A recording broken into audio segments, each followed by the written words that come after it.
5, 4, 3, 2, 1, go.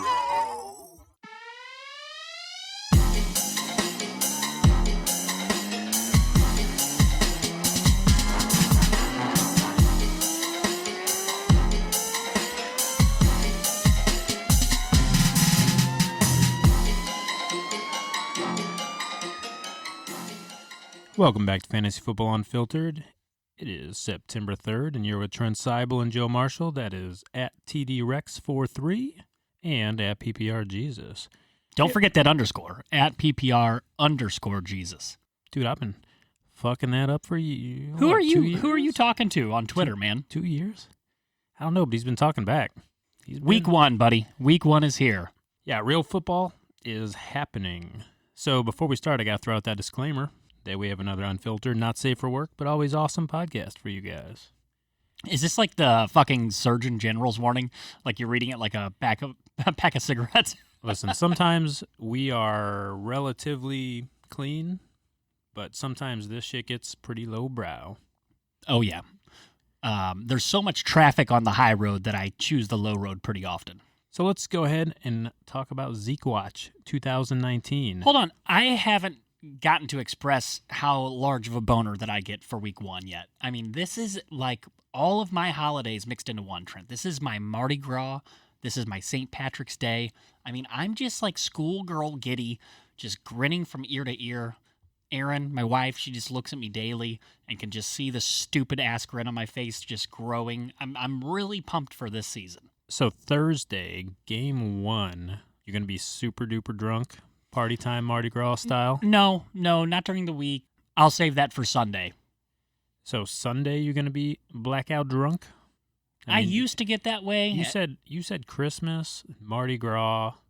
Well, I'm also 36 now, so no. I drink like a grown-up. You know, I can handle, but I do drink Mick Ultras nowadays. I'll do some whiskey in the evening, so Sunday night game, I'll be feeling pretty good. It will be a marathon drunk, I will tell you that. It will start at 11 a.m., and it will probably cease at about halftime at the Sunday night game. So, I mean, take it however you want it, so I'll be pretty buzzed up, yeah. Yeah, man, if I drink whiskey, I'm not going to feel good still on the Thursday night game. Oh, I love some whiskey. From Sunday night game. Sorry, I didn't mean to bogart you. I just needed to really put my feels out there about how week 1 is for me. So we get back to Zeke Watch 2019. Zeke Watch. So it's starting to happen. If you're a Zeke owner, you've been waiting and waiting and waiting. Supposedly, tonight is the night. It's like when you were a virgin in like the first time, you're like, oh, it's happening. Dude, I feel like Steve Irwin. Remember the Australian guy? Oh, yeah. Yeah, I do. That's why it's Zeke Watch. R.I.P. R.I.P. I've been waiting all day to just talk some Australian. I'm not super good at it. I just want to be like, that's right. Now what we got here, the rare specimen running back. What do you mean you're not that good at it? You've probably been practicing that for like 2 hours. Dude, you should have heard me when I started. No good. Anyways, so Zeke Watch 2019, closing in on a deal, supposedly $90 million, 6 years. Why didn't they just start with this? I mean, I hope he gets this deal done. I typically root for the player in these situations. If he signs this deal, I mean, to me, it really just makes Jerry Jones look like a complete dick moron.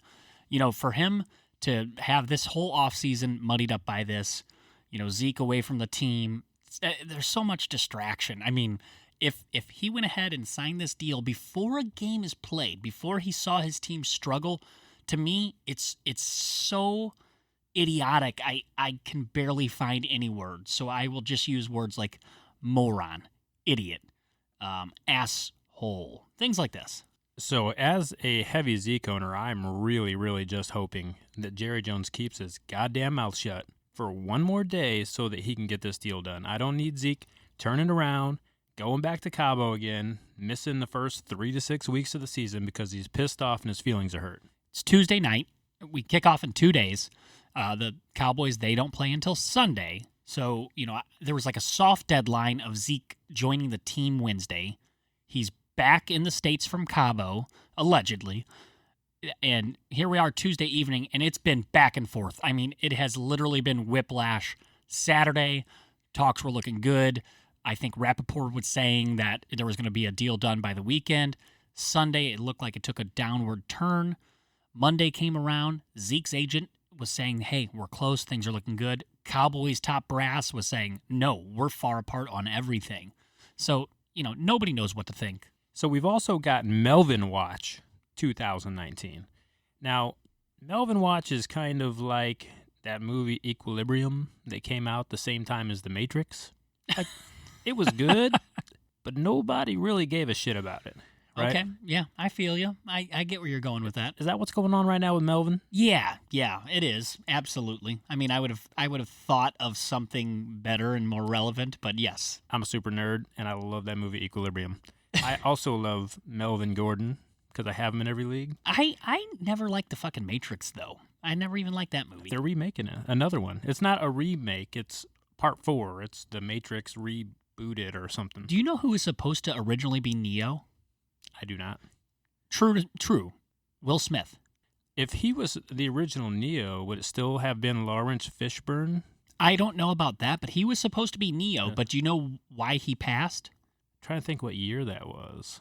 I'm shooting from the hip here. 2000-ish? Something like that. 2000, 2001? So did he pass for another movie? Oh, yeah. Was it Men in Black? Way worse. What you got? Wild Wild West. Wild Wild West.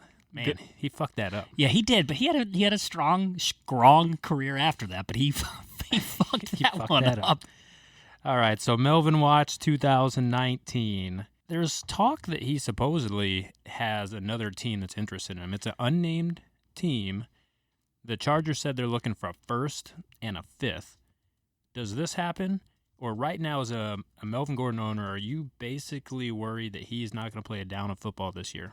No, I'm not worried that he's not going to play a down of football this year because there's that Week 10 deadline looming. So maybe if you phrased it a different way, I'd be worried. But in that situation, I'm not worried. He's going to play some football this year. Is he going to play relevant early fantasy football? I'm shrugging my shoulders emoji. I don't know. I don't think so. It doesn't look great. Some news has leaked about a team. Do you have notes on this? What is this about? I got nothing as far as teams, just speculation. If I was going to guess, I would say Tampa Bay. I know that he followed the Eagles on Instagram the other day, so there was a lot of rumors that he might be going there. You got more solid info? You got that deep, dark intel? I don't know. I mean, I could just speculate. I just look at the list of teams, A, that have the money, B, that have the need. The Colts could use like some positive news. They did extend Jacoby. So, I mean, that's nice, positive news. A splashy sign like this, a trade like this could be like, they have the money. I just don't think they need them. Yeah, they extended Jacoby, but at the same time, they were bringing in Brock Osweiler to be the backup. So they need to do something. I mean, we do a football podcast. Can we just circle back to Equilibrium, the Matrix, real quick? I mean, couldn't you have said, like the Melvin Gordon is like the XFL? Nobody watches that. The USFL. I'm going to watch the shit out of the XFL. I'll tell you what. I'm going to watch Equilibrium tomorrow. I've never seen it. It's not bad. It's got Christian Bale. So talking about the XFL, I have a 17-year-old daughter, which is fucking weird to me, but she's all into cheerleading. And the other day, she told me she wanted to be an XFL cheerleader. Genius. I've never been so close to striking her. That's like the next rung down from being a stripper. Probably correct. I don't want that in my life. That's like goal number 1 as a dad. But the next rung up from that would be NFL cheerleader. Yeah, but don't they only make like $75 a day? Well, hold on. Hold on. From that. I know they got all of their little photo shoots. Sure. And advertisements. They're making, this gives them like some marketing opportunity to self-promote. Yeah. Become an Instagram contributor. Listen, Audrey, I know you don't listen to this, but if you do, just stick to that college plan. That's a better plan. We don't need the XFL in this family. All right. Jared Goff got extended and looks to be the highest paid quarterback, the most guaranteed money in NFL history. Does he deserve it? No, he does not deserve it. No.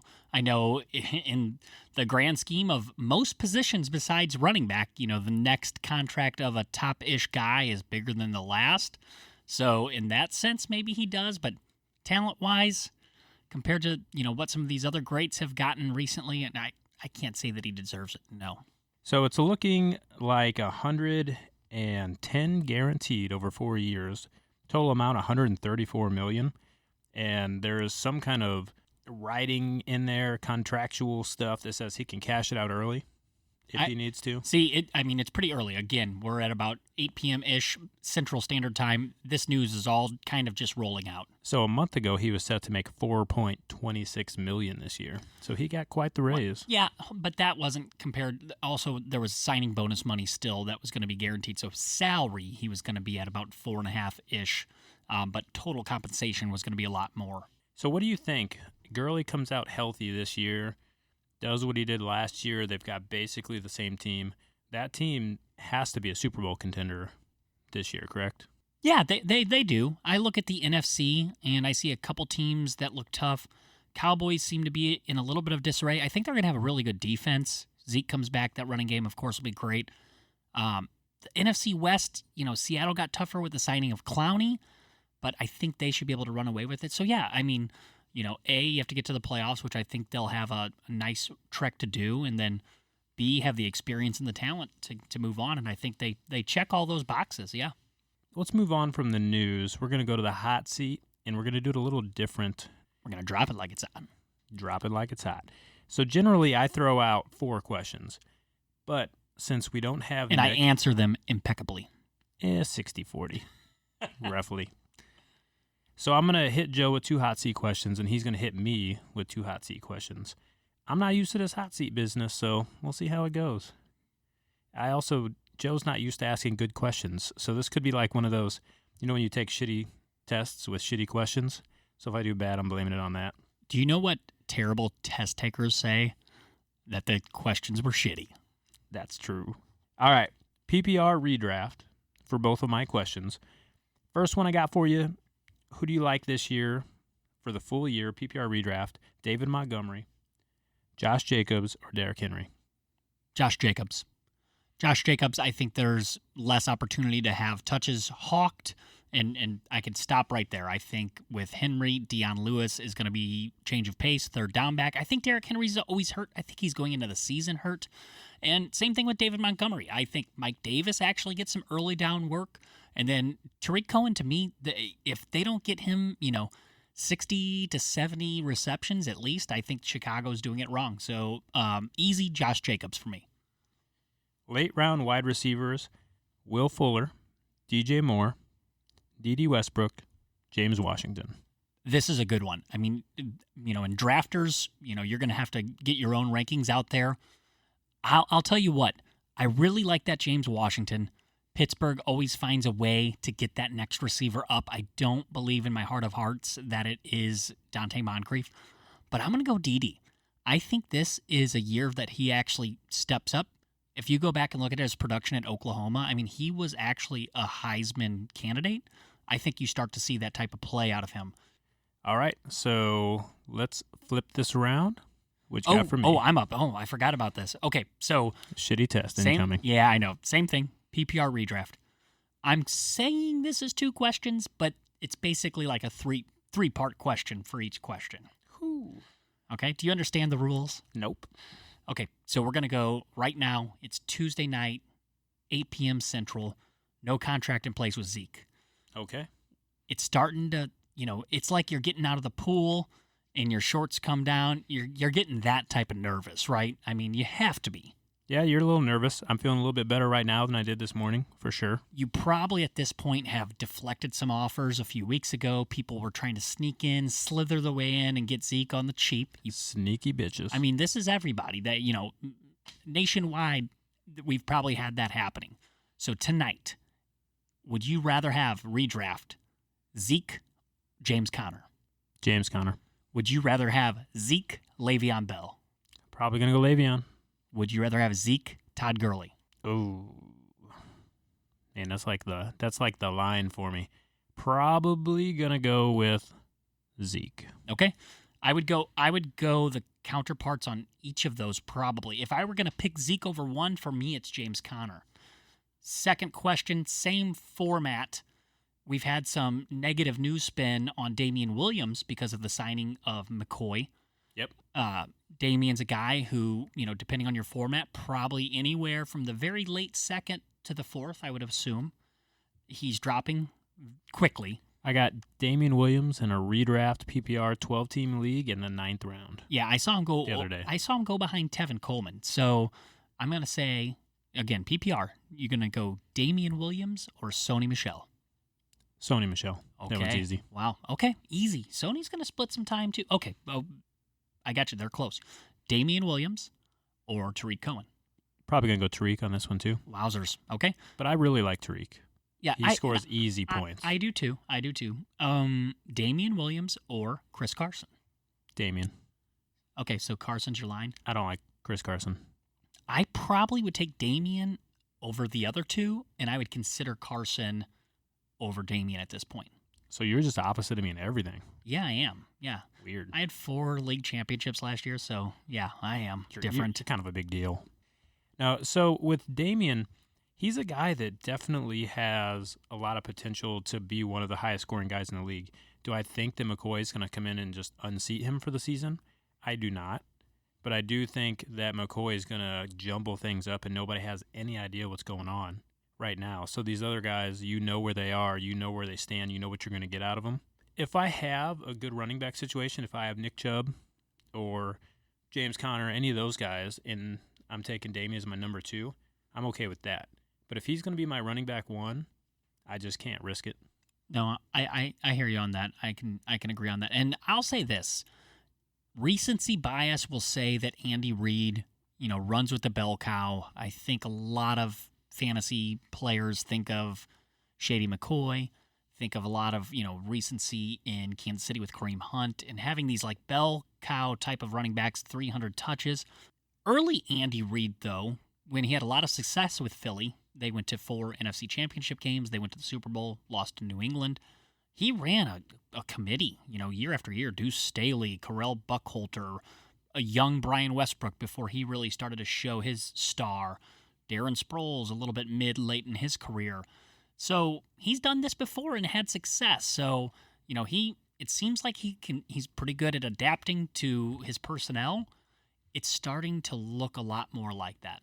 And I'm someone who is beating the drum for Damian. He can score points so easily in that offense, but something triggered the signing, and it's starting to remind me of those, middle 2000s Eagles teams. So let me ask you, you said something triggered it. Do you think it could possibly be the fact that Damian Williams, even last year when he was being very productive, was not carrying the ball 20 times a game? I think at most he carried it 13 times. I think he had 4 starts to end the regular season. 13 carries was the most he had. And then he had the one playoff game, I think it was the Colts, and he looked good. I think he carried the rock 20, 24 times, something like that, and, scored a couple touchdowns receiving. So that's what a lot of us remember. But in the regular season, yeah, his, game script was, still splitting time, 11 carries, 12 carries. So I don't say that as a negative on Damian.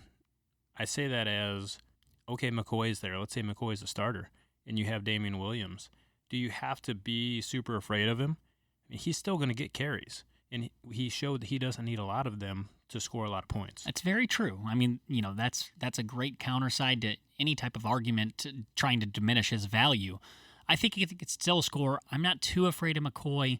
I'm just more afraid of, the way Andy Reid's planning his offense potentially, and maybe starting to less rely on the running back as a crutch for his offense. He doesn't need to. Not with what he's got going on. He's got basically the same wide receiver setup as he had last year, plus some. I mean, you add Hardman on top of, Tyreek and have that type of versatility at the receiver spot. I mean, you could do a lot of things. They can run a lot of reverses with those guys. They could run all kinds of different routes, crossing routes.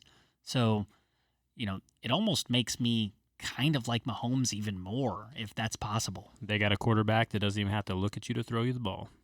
All right, we're going to hit the break. When we come back, We'll have a little bit of Limp Dick for you. Talk about some big changes and how that's going to affect some of the guys. And then we're going to have the first of the year Ramen Roster. Every time you put me on hold, there is obscene music playing.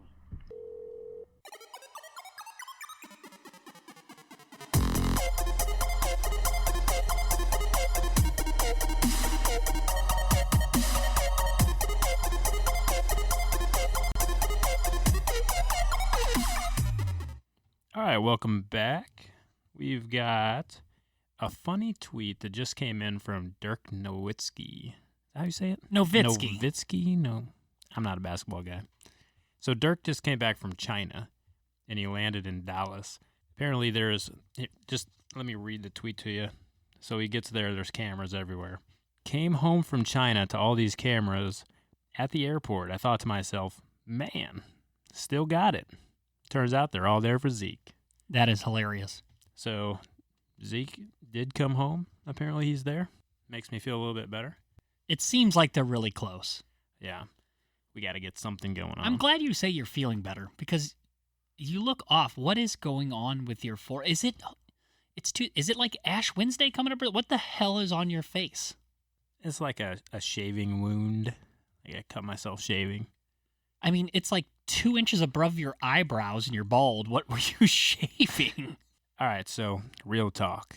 So normally when I treadmill, I just get on the treadmill and hit a button and it goes on whatever, 6 miles an hour. I thought you were going to say normally when you treadmill, you just look at it. Just stare at it.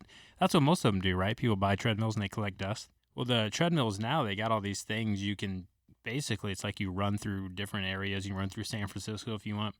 So I did the daily workout, which I never do. But I get on there. This motherfucker had me climbing a mountain. I'm going 7 miles an hour. I didn't even know it inclined as high as it was inclining. It went up to 13. Like it thought you were like freaking Spider-Man or something. I'm 5'6". I was 5'7" when I had hair. But I'm 5'6" now. My head's almost touching the fucking ceiling. And that's about the time when I realized this was too much. Going up a mountain at 7 miles an hour, not so good. Did you eat shit on this thing? Dude. So I don't know if you know this about me, but I've got T-Rex arms. That's kind of why I'm at TD-Rex 43.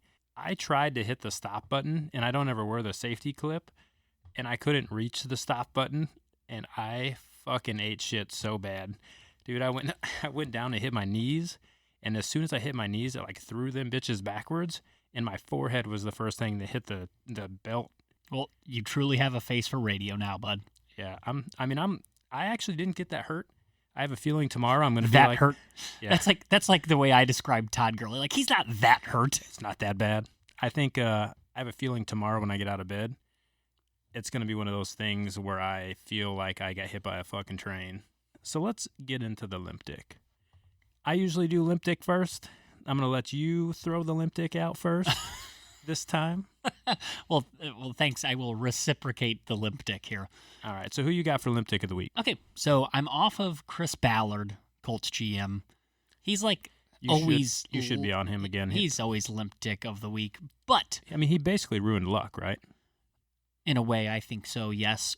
If he wasn't there, I don't think luck is in the situation he's in. I think there might be a sliver of truth to that, yes. But he's off the hook.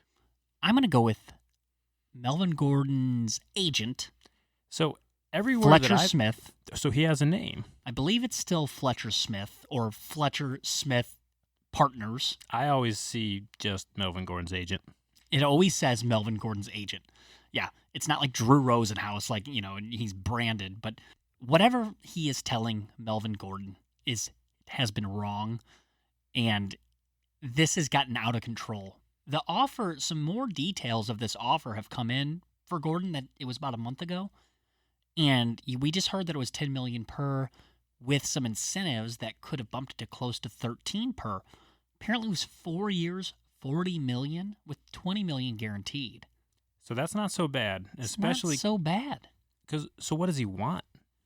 Does Melvin Gordon want Zeke money? Yeah, so I mean, Gurley money? The best I've seen is he does. He wants like a Le'Veon-esque contract. Yeah. So if anything, I would say maybe David Johnson-ish, but not even that. Here we are. The Chargers, they just said, fuck it. They're done. They will allow him to look for a trade. Now, there are these rumors that, one team has kind of crept in. A first and a fifth for a guy with no contract who has high demands, though. I mean, that's a tall task. So we'll see. I think Fletcher Smith sold Melvin Gordon on a fake bill of goods, my friend. Yeah, I think a lot of these agents, they had a story that was... Did you say a lot of these Asians? Agents. Yeah, like, you saying a lot of these Asians isn't really racist, because you could say there is a lot of these Asian people, but I don't know, it just kind of sounded racist. I enunciate badly. Poorly. Agents. Okay, agents. So a lot of these agents, I saw a story on ESPN about a week ago or so before cut day. These guys and gals, they all basically go through this long stretch of time where they have just NFL player after player after player that just isn't making it. So when they get a guy like Melvin Gordon, they have to cash in on him. You got to remember, they're not necessarily looking out for the Melvin Gordon or Ezekiel Elliott's best interest. They're trying to get paid also. They get paid based on that contract. So at this point, this guy might not get anything. If I'm Melvin Gordon, I'm firing him. Do you think anybody's actually going to do this trade? Or do you think San Diego is basically saying, hey, you go out there and see what you can find, because I don't think you're going to find anything, and then you're going to come crawling back to us? Again, it just needs to be the perfect storm situation where the team has the cap space and the need, and they also have the capital to pay in these picks. You would think with what Houston just did and basically mortgaged their draft future, they would have been in the running, but they weren't going that direction. They obviously are a team that just is not going to spend any kind of real money on running back. So I don't know where this team is, man. I think the Jets have kind of muddied the waters with all of this because they paid Le'Veon what they did with the way he acted. And truth be told, no one else was going to. There was rumors of the Raiders, there was rumors of the Ravens, but at the end of the day, there were zero other offers. So I was actually going to say that there is one team dumb enough to fucking do that and make that deal, but they already paid Le'Veon. So they don't need a running back anymore. All right, my limp dick of the week is going to have to be Jerry Jones. Jerry Land. Yeah. Jerry Jones needs to learn to keep his fucking mouth shut. I get playing hardball, doing the negotiation strategies, drawing your line, whatever you want to call it. But he just keeps talking, drawing a line, and then talking, making Zeke more and more angry. And now we're basically going to end up where he didn't want to end up in the first place. Top to bottom, Jerry Jones failed this whole thing.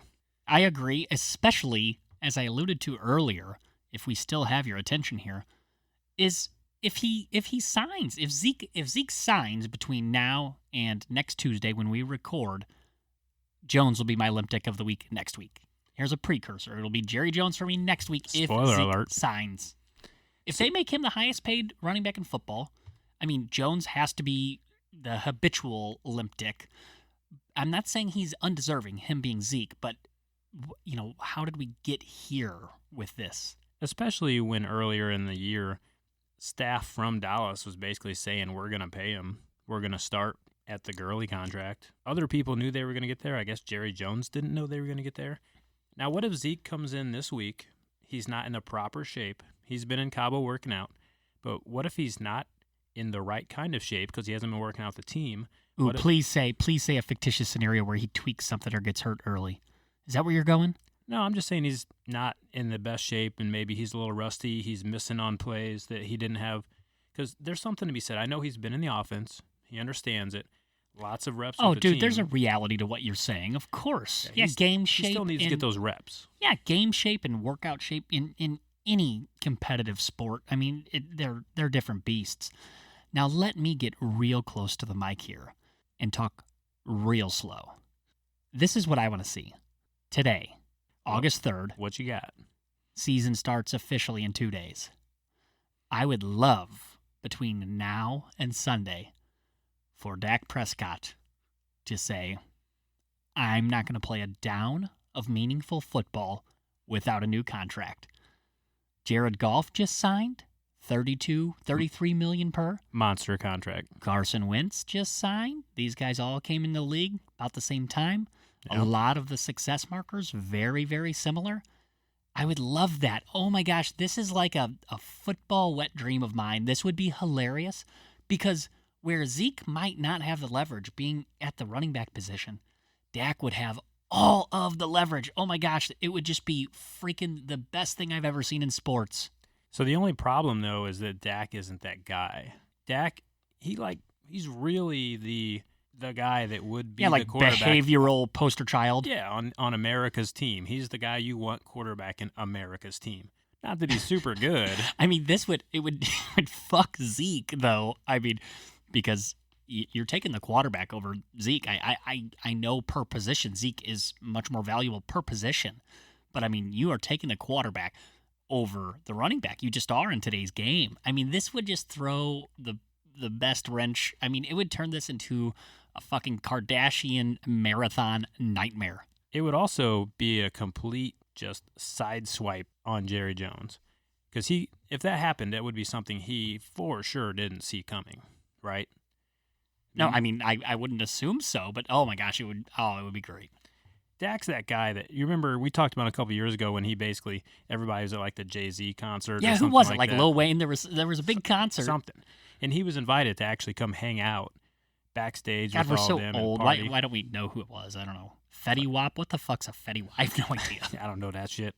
Yeah, so he's invited and he basically says, "No, I got to study the playbook." I mean, as a coach, you're like, "Oh my gosh, that's so awesome," but I would choose Cristal over the playbook. All right, so big changes happening over the last few weeks. So I'm going to ask you, I'm going to throw out those big changes, and I'm going to throw out some players, and I just want you to tell me if you think they went up or if they went down. Okay. Super simple. Let's go. The biggest one is going to be Lamar Miller died a couple weeks back, but then Hyde went to the Texans, kind of to fill the gap. Tunsil went to the Texans. That was a really big one, bolstering that line. Oh, yeah. I mean, that was a big hole to fill there on that O-line, yeah. And then Kenny Stills also went to the Texans.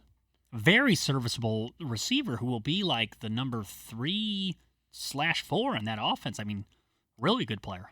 Yeah, so overall, Texans probably did pretty good, making their team a little bit better, especially that offense. How do you think this affects Sean Watson, up or down? Up. Duke Johnson. Up. Carlos Hyde. Up, because I think the other alternative was no job. And what about Kiki? Down. He's probably the one that got hit the worst on this, Stills is a pro, man. I mean, Stills was buried on that shit Dolphins team for a while, but he's a pro. So with everything that happened, you said up for Duke Johnson. Is that because of Tunsil more than anything, or do you think Hyde isn't really affecting him too much? Yeah, I mean, I think the O-line being bolstered, of course, for your running game is going to be wonderful. I think they're going to be able to just move the ball more in general. And I think they have Hyde in there who you can almost make like a sacrificial lamb in some shitty running situations. You know, after, a penalty, 3rd and 16, they're going to run a draw play or something goofy. Throw Hyde in there. Some short yardage work, throw Hyde in there. Keep Duke fresh. I mean, Duke was never going to run the ball 20 times a game. So, yeah, I just think they'll be able to move the ball a little bit more, and Duke will be the benefactor. So people do say that Duke was not going to be running the ball 20 times a game because they don't think he's capable. I think for some reason people think that Duke is small, but that is not the case. He's not super tall, but he's still 210-pound back, right? Oh, sure, yeah. I mean, he was a workhorse back in college at Miami, so he could do it. I just, no backs really anymore outside of Zeke, Gurley, Saquon, or 20 carries a game. Yeah, it just barely happens. All right, so 2 more guys. Will Fuller, up or down? Will Fuller, up or down? I kind of think no movement. I think his position will stay the same. And what about Stills, moving to the Texans? Yeah, let's just say up. Again, it's just going to be a situation. I know there's more mouths to feed, but again, that offense will just be moving more and more. And then also, Fuller is a guy who gets banged up, so he could find himself in like a number 2 spot there with, when Fuller gets hurt. Fuller will get hurt. Every year. Every year. Yeah. All right, so Carlos Hyde is out in KC, but McCoy is in. And for people that don't really follow it, McCoy has a history with Reed, so there is potential he could come in and be the starter. Reed has actually said that it's going to be dual starters with Damian and McCoy. You alluded to it earlier that it's kind of looking like the Eagles of old, where they kind of did run that kind of scenario. So up or down, Patrick Mahomes. Again, I think negligible, so I'll just say even, par. LaShawn McCoy. Up. I mean, even if his target share or his, percentage of carries is the same, just being on this better offense will just put him in a better game script and situation. So up.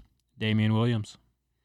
I have to say down. I have to say down. McCoy is a lot more serviceable than Hyde. So, in my heart of hearts, I think Damian Williams still will have a lot of fantasy value, especially in the PPR format. But, right now, it's trending down for sure. So 2 weeks ago, Darwin Thompson was a big name. He was moving up in the ranks. Where do you have him now? Yeah, this hurts him. So I would imagine he's going to get some return work. He will get some situational work, third down work. So it definitely bumps Darwin down in like redraft leagues. Like you're fading him pretty hard at this point, but keep him. Keep him or buy low on him in dynasty formats. Green Bay versus the Bears on Thursday. This is going to be our first NFL game of the year, which is exciting times. Like you said, it's a holiday for you. What are you going to be watching for this Thursday from a fantasy perspective from these guys? Yeah, good question. I'm going to be watching like a Hawk Aaron Rodgers, new coach there. There's been talk about, kind of some headbutting going on.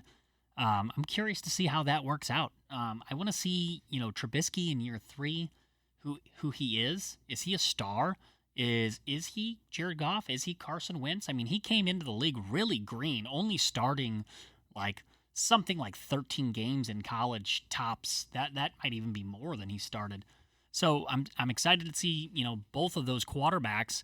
I'm a little curious to see, the change in the backfield in Chicago, how they handle that. Is Mike Davis going to get, the early work? Really excited to see that too. And just the whole game. Yeah, but those are like some of the storylines that I'm wanting to see most. Another one for me is the Chicago receiving core. Is someone going to step up? Is Allen Robinson going to be the Allen Robinson he was 3 years ago when he looked like a budding star? He looked like, he was freaking Des Bryant that one year, and then he's just faded. Or rookie last year, Anthony Miller. Yeah, I mean, does he take a step up? He basically was an afterthought. So yeah, definitely some great storylines. A lot to see. Probably one of the ones that I'm really excited for is I want to see what happens with Aaron Jones. I'm not super excited about Aaron Jones this year. I've been kind of down on him. A lot of people are up on him because the Packers have never really used a running back correctly since Cheeseburger Eddie. I mean, he had a good year, but even after that, he didn't really have a good end to his career. And they just haven't done it since then. You've seen Ty Montgomery, TY2. Mm-hmm. He blossomed for a little bit and then kind of fell off the world. I'll tell you this: if Jones hits, I'm going on an all sell. I'm just trying to sell. Aaron Jones gets 18 to 22, 23 points. I'm gonna just try to hard sell him early on whatever you can get. I mean, and Aaron Jones has always had a lot of hype. I'm telling you, fantasy listeners. I'm making up fictitious scenarios. Aaron Jones has an up week. Somebody like Dalvin starts a little slow. Devonta Freeman, redraft leagues. Make that move. Cash in on Aaron Jones early. So it's that time again. That time of year, we're going to start doing the weekly ramen rosters. So for any of you guys who are listening, if you want to join in on the ramen rosters, feel free to add us on Twitter. That's at TDRex43 or at PPR_Jesus. Give us your ramen rosters, compete with us, see if you can beat us. We'll read some of the best ones every week, and we'll also read ours. Joe and I compete every week. So the ramen roster basically is we take anybody who has less than 50% ownership in Yahoo PPR leagues, and we build a roster from it. We'll add those points up based on normal PPR scoring every single week. I usually dominate this over Joe. Wrong. 60-40. Wrong. This is probably the best thing that we can do. We usually do pretty well. We throw names out there. You guys can pick these guys up because they are owned in less than 50% of leagues. can benefit you. Yeah. Today, I'm going to share with you my secrets for eating on a budget. All right, let's do it. We first came up with this idea and name. We've been doing this for many years, thinking of, like being a broke college kid eating, ramen noodles to survive. And that's kind of what the waiver wire is. You get to mid-season and, I mean, it's fucking ramen noodles. It's like ramen noodles, but, you're out of the seasoning. Like you use the seasoning for like pizza or something. All right, I'm going to go first. This is a 1 quarterback, 3 wide receiver, 2 running back, 1 tight end, flex, 1 defense. PPR, So basically, obviously. Yeah, just regular PPR. Yeah, let's go. So my quarterback is going to be Carr. Okay, I'm going to go Josh Allen, a shade under 50% ownership at the Jets. Wide receivers, I'll go ahead and give you all 3 of mine.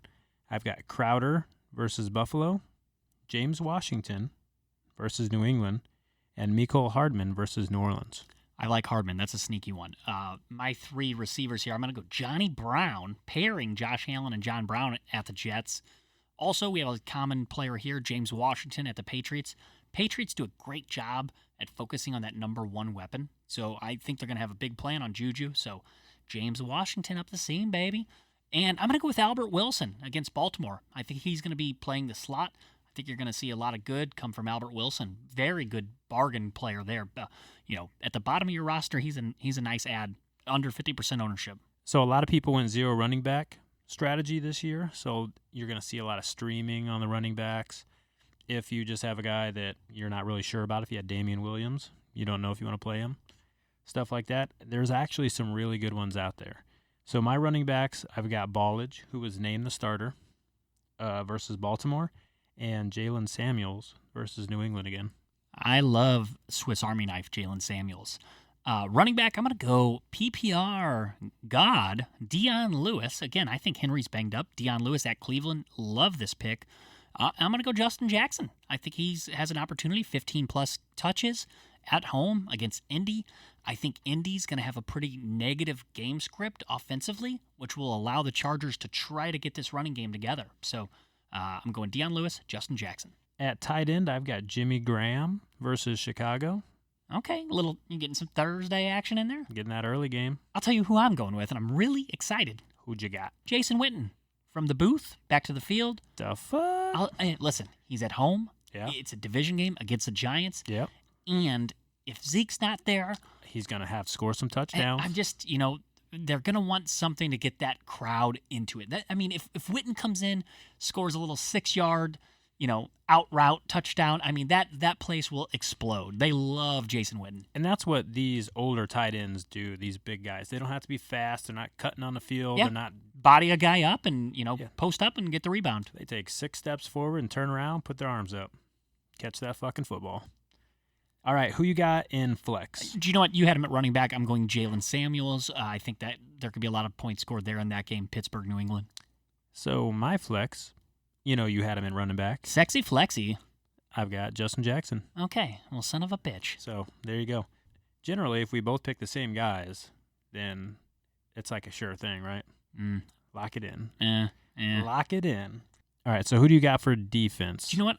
I'm going to run with the Chiefs. I know they were kind of Swiss cheese last year. I think they've tightened things up a little bit. At Jacksonville, quarterback change there. I think there might still be some storms. Sorry for everybody in Florida in that area, but I think KC gets up. I don't think Jacksonville's going to be able to answer in the right way. So I think there's opportunity for big-time turnovers, touchdowns. I'm going Chiefs defense. I went with Buffalo. I was very surprised Solid that Buffalo was there. Yeah, me too. They were in Yahoo under 50% ownership. Yeah, and they're a sneaky good defense. Maybe people are worried a little bit because that team doesn't look like offensively it's going to be super great. But they got a quarterback that runs the ball a lot, and I think that they're going to use that. They do have a little bit of a running game. They don't have much of a passing game, so the game's going to be short. Their defense is pretty good. The Jets aren't super great on offense. Yeah. I think they'll be a good streamer. You bring up such a great point about just the game length. I think that's going to be a real quick one. Both teams are going to run the ball. I think both teams are going to struggle to move the ball a little bit. So this is a really head-scratcher that they have less than 50% ownership. Every league that I'm in, they're owned. Yeah, same here. So again, that's our ramen rosters. If you guys want to compete with us, go ahead and send your ramen rosters to us at TDRex43 or at PPR_Jesus. That's going to do it for us this week. As always, if you like what you heard, make sure to drop a like and leave some feedback. Follow us on Twitter at TDRex43 and at PPR_Jesus. Until next week, peace. Here you go.